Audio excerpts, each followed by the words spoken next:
વડોદરા, રાજકોટ, અમદાવાદ ત્યાં આ પ્રકારની પરિસ્થિતિ છે અને એક એવું વાક્ય કહેવામાં આવ્યું છે કે જો કાયદામાં રહેશો તો ફાયદામાં રહેશો અને જો કાયદાની બહાર જશો તો તમારા પણ આ પ્રકારના પરિણામ ભોગવવા માટે તૈયાર રહેવું પડશે। સીધા જઈશું વડોદરા, ત્યાં શું સ્થિતિ છે। રવિ અમારી સાથે જોડાઈ ગયા છે। રવિ, અમને શાંતિ જોઈએ છે અને જો કોઈ પણ આ શાંતિ દોહડવાનો પ્રયત્ન કરશે તો તે પરિણામ ભોગવવા માટે તૈયાર રહેશે, આ એક સંદેશો તમામ અસામાજિક તત્વોને મોકલવામાં આવી રહ્યો છે। વડોદરામાં શું કાર્યવાહી થઈ રહી છે તે અંતર્ગત?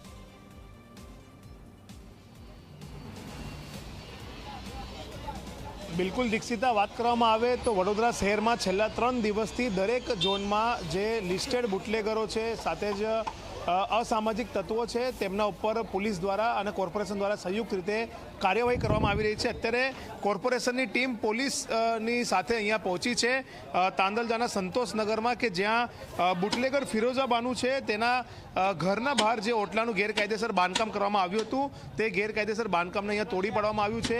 આપ જોઈ શકો છો કે જે શેડ અહીંયા લગાવવામાં આવ્યો છે દુકાનની બહાર, તે શેડ અહીંયા કાઢવામાં આવી રહ્યો છે। મહત્વની બાબત છે કે ફિરોઝા બાનુ પર અગાઉ 5 જેટલા ગુના નોંધાયા છે તેવું પોલીસના અધિકારીઓ કહી રહ્યા છે। સાથે જ 2017માં પાસા પણ તેમને કરવામાં આવી હતી અને દારૂનો વેપલો કરતી આ જે ફિરોઝા બાનુ છે તેના ગેરકાયદેસર બાંધકામ પર અત્યારે બુલડોઝર ફેરવી દેવામાં આવ્યું છે। તેવી જ રીતના ગઈકાલે પણ તરસાલી વિસ્તારમાં રહેતા જે બુટલેગર છે, જે સિકલીગર ગેંગના સાગરીતો છે, તેમના ઘરો પર પણ બુલડોઝર ફેરવવામાં આવ્યું હતું, ઘર સીલ કરવામાં આવ્યા હતા। ત્યારે જે ડીસીપી જે છે અભય સોની તે પોતે અહીંયા કાર્યવાહીમાં જોડાયા છે। તમામ પોલીસના સ્ટાફ અહીંયા જોડાયા છે। આપણે સીધા જ ડીસીપી સાથે વાત કરીશું। સર, શું કહેશો, કયા પ્રકારની કાર્યવાહી કરવામાં આવી રહી છે છેલ્લા 3 દિવસથી અને આજે પણ તાંદલજામાં કાર્યવાહી ચાલી રહી છે? વડોદરા શહેરના તાંદલજા વિસ્તારમાં જે સંતોષનગર ગુડાના મકાનો આવેલા છે એના પાછળ મહિલા બુટલેગર ફિરોઝા બાનુ કરીને રહે છે, એના ઉપર ભૂતકાળમાં પાસાનો કેસ પણ કરવામાં આવેલો હતો અને એ સતત પ્રોહિબિશનની અને દારૂની પ્રવૃત્તિમાં સંકળાયેલી રહે છે। એના સન સુલતાન અજમેરી છે, એના ઉપર પણ પ્રોહિબિશનનો કેસ કરવામાં આવેલો છે। એ પોતાના મકાનને આગળ વધાવીને જે વીએમસીની જગ્યા છે એના ઉપર દબાણ કરીને પોતાની દુકાન કાઢેલી છે।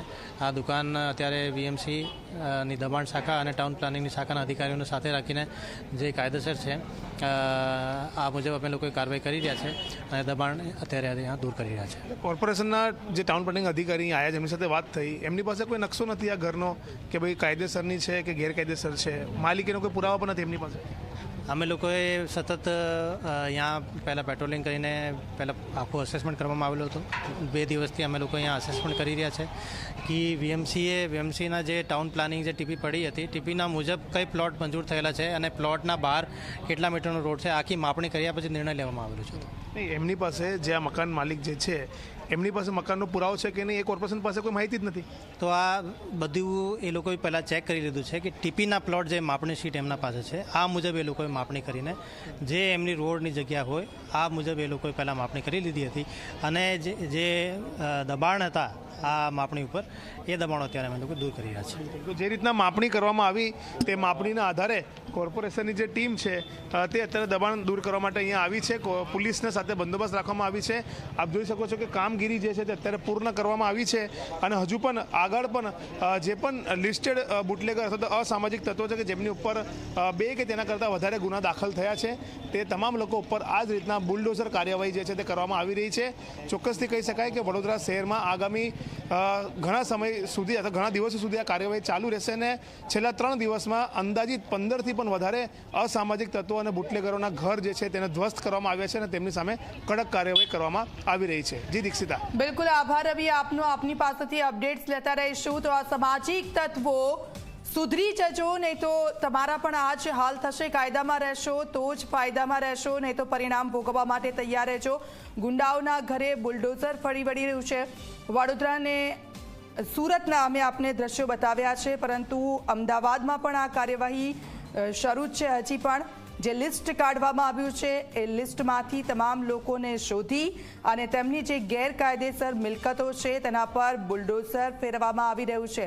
સતત આ કાર્યવાહી હજી પણ શરૂ છે, કારણ કે થોડા સમયથી જે અસામાજિક તત્વો છે જે છાટકા બન્યા હતા, ખુલ્લેઆમ તેમને મન ફાવે તેવું વર્તન કરી રહ્યા હતા અને પોલીસને ખુલ્લો જે રીતનો પડકાર ફેંકી રહ્યા હતા તેને લઈને આ સખત કાર્યવાહી કરવામાં આવી રહી છે।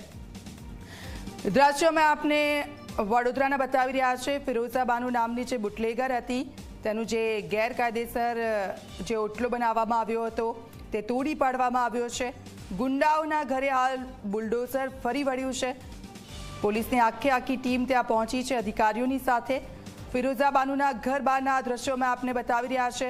કાર્યવાહી જે કરવામાં આવી છે, વડોદરામાં સામાજિક તત્વો 15થી વધુ જગ્યાઓ પર ગેરકાયદેસર જે બાંધકામો હતા તેને તોડી પાડવામાં આવ્યા છે. ફિરોઝા બાનુ નામની જે બુટલેગર હતી તેની ઘરની બહારનો જે ભાગ હતો, ઓટલો હતો, તેને તોડી પાડવામાં આવ્યો છે. અમે શાંતિ ઈચ્છીએ છીએ અને જો કોઈ પણ વ્યક્તિ શાંતિ દોડવાનો પ્રયત્ન કરશે તો તે પરિણામ ભોગવવા માટે તૈયાર રહેશે.